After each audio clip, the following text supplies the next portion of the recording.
Well, I want to thank everybody for coming again today. I think we had a good week.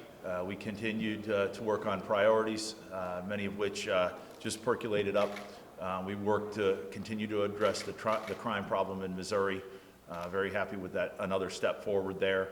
We passed a great omnibus judiciary bill. We passed some great health care bills. We're protecting Missouri's farmland. We're protecting Missourians with our foreign ownership of land. And everyone behind me, I couldn't ask more out of. I mean, they really worked hard this week.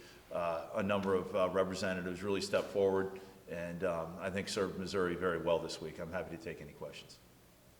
That's a question about the foreign farmland. Right now, of those 5 listed countries that are banned, China is actually the only one that owns farmland, so in Missouri. So was this bill primarily spurred by tensions with China? I think if you look politically at what China has been doing to the United States, I mean, I think it sort of aggravates things. The balloon was just over this Capitol 2 weeks ago. You know, we have to protect Missouri's sovereignty, and we have to protect Missouri farmers, and I think we need to protect our food supply. So, I mean, China, I mean, certainly I don't think we're worried about Afghanistan owning land, North Korea, others that could be on the list, but yeah, I mean, I don't think China helps the problem by sending a balloon over our airspace. There were concerns with this legislation on the kind of owning of residential ownership. I know that was brought up to you repeatedly, Representative. Do you feel like maybe some of those issues will get kind of ironed out or maybe specified a little bit more in the Senate? You know, we'll see how the Senate handle this, but I'm going to ask Representative Hafner to step forward. I mean, he's tirelessly worked on this bill, so Representative Hafner. Thank you, Mr. Speaker. In response to that, here's what I'd say. We had a detailed discussion on the floor, and the 14th Amendment to the federal Constitution is very clear on how it applies in this circumstance. And I'm going to cite some specifics. Both the federal courts and the state courts have set precedent, and there's 8 different sections in statute that talks about the right of an alien that is having a residency commitment in the state of Missouri that they have the right to own land. What we have put into this bill matches exactly that language. It is constitutional. It meets the needs of the state of Missouri. It meets the needs of the global market system in which Missouri operates, and more importantly, it partners with our friends and allies, especially national security in those forward deployed combat areas. You cannot separate these concepts. They have to be brought together. Those relationships with our friends are important here. They're important overseas as well. If the Senate kicks back this bill with some clarifying language on that, would you object to it, or would you be okay with That is part of the legislative process. It's slow, it's cumbersome, but our founding fathers got it right. Absolutely, we're going to take a look at those, and we will go back and forth. There's a meeting that's going to take place here with some of the Senate members in about a half hour to discuss this topic. So just to clarify on the foreign land ownership, this doesn't force Smithfield Foods, for example, to sell the land they currently own, right? No, we cannot do that. Right. And that would, again, violate some of the federal statute. We have to put a grandfather clause in there. And I do want to bring up a couple of things. Yes, this parent company is owned by China. And we had detailed discussions not only with the State Department, but with the Treasury Department.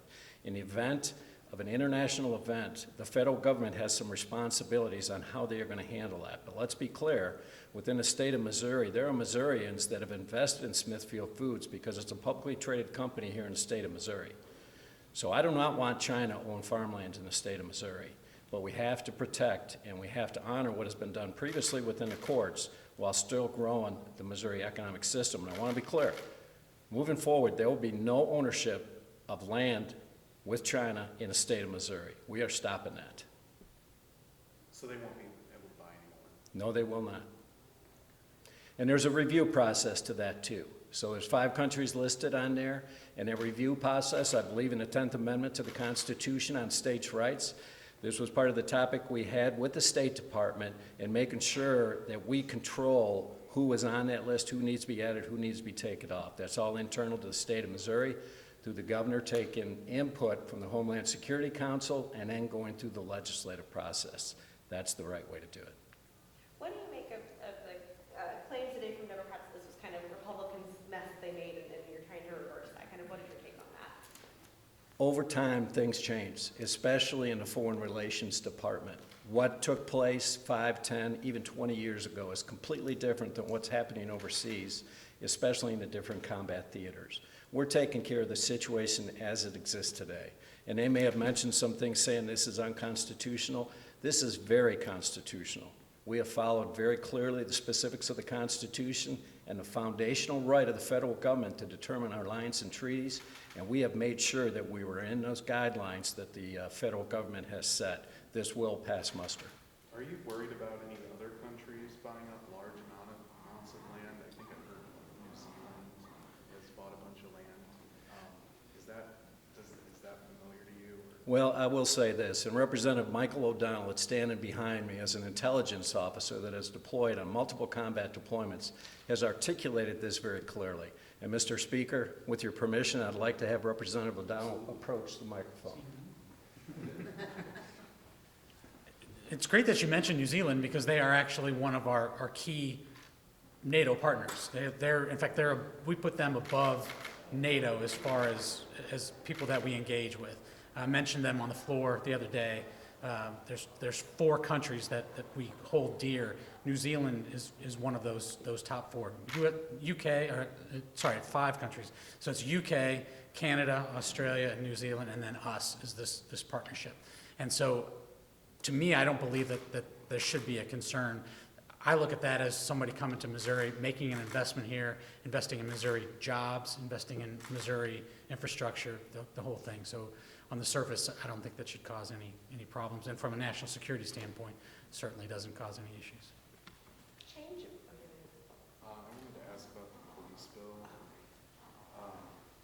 There was an amendment that said that the auditor is going to do a research report every year on the decrease in criminal activity that resulted from the board assuming control. How can you tell whether any decrease in criminal activity is the result of the board takeover?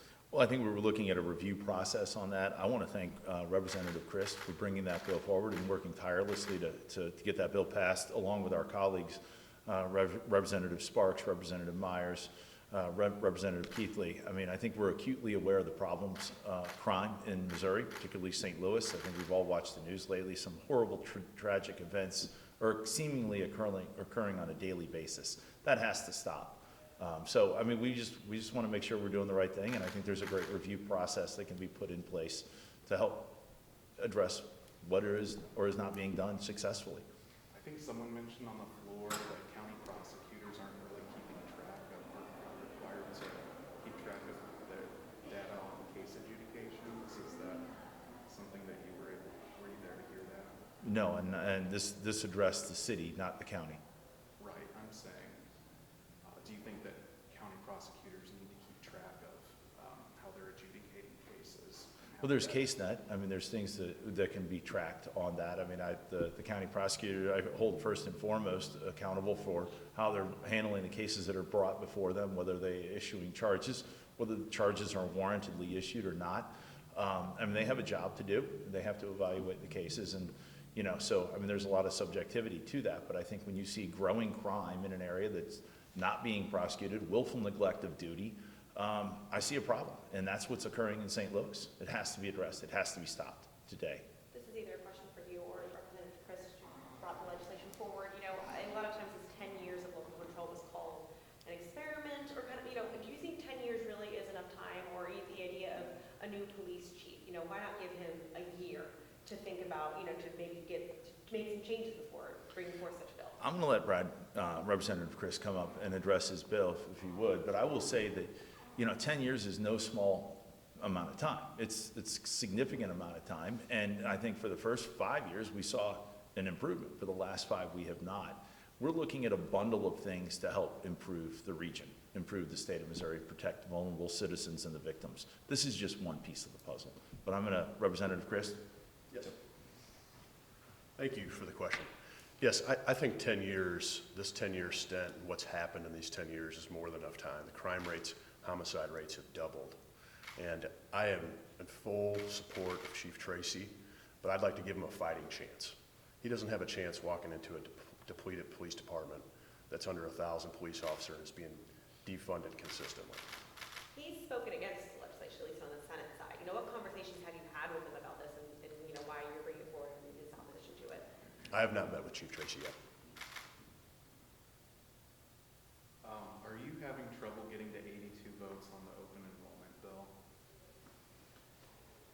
I would say we're having trouble getting to three figures.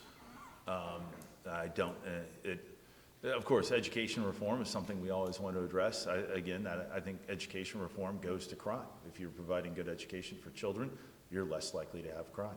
But no, we're really not concerned that we don't have the votes. I'm not going to say we're going to overwhelmingly blow that bill out of the water, though, either. My next question is for Representative Shields. You know, your bill passed today on breast examinations, but a lot of Republican men spoke against your bill. I just want to know kind of what are your thoughts on that, but of the fact that it did eventually pass. But I'm curious kind of the opposition to this bill.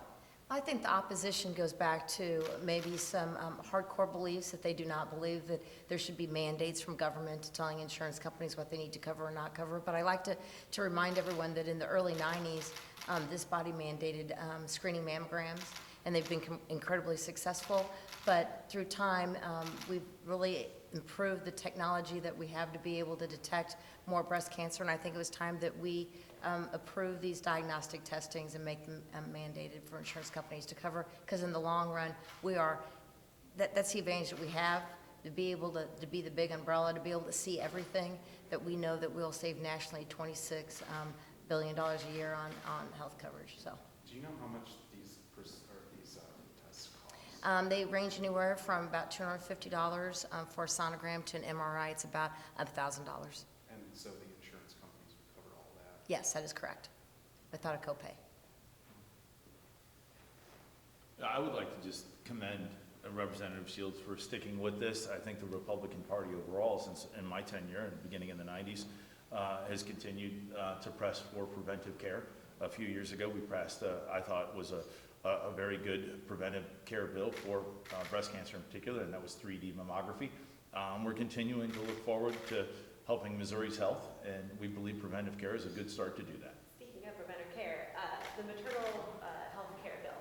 Yes. I know that's made it through, I believe it's made it through committee in the House. Are you hoping to keep that really clean and not add additional language to it? I'm curious kind of what your strategy is on that legislation. I think we're a lot was added to it on the House side. Sure, I think we're respectful of the legislative process, and the bills need to be debated, and we're open to any kind of amendment perhaps that we think could make the bill better. But if we want to keep it clean, we can do that too, potentially, if polluting the bill would not be in the best interest of Missourians. Do you have any goals as far as what bills to get across the finish line by spring break time? No, I mean, I think we look at the process from January to May, right? And I think when you put lines in the sand and you say you have to get this done by this date, you're either setting people up for false hope or false expectancies, or I mean, we're looking at the whole cumulative process of working with the other side of the House, other side of the building, rather the Senate, as well as the executive branch. So we're continuing to march forward with what we're trying to do, and we're doing it on a daily basis. I can't thank my colleagues enough for doing what they're doing on a daily basis, both in committee and on the floor. Thank you. Thank you.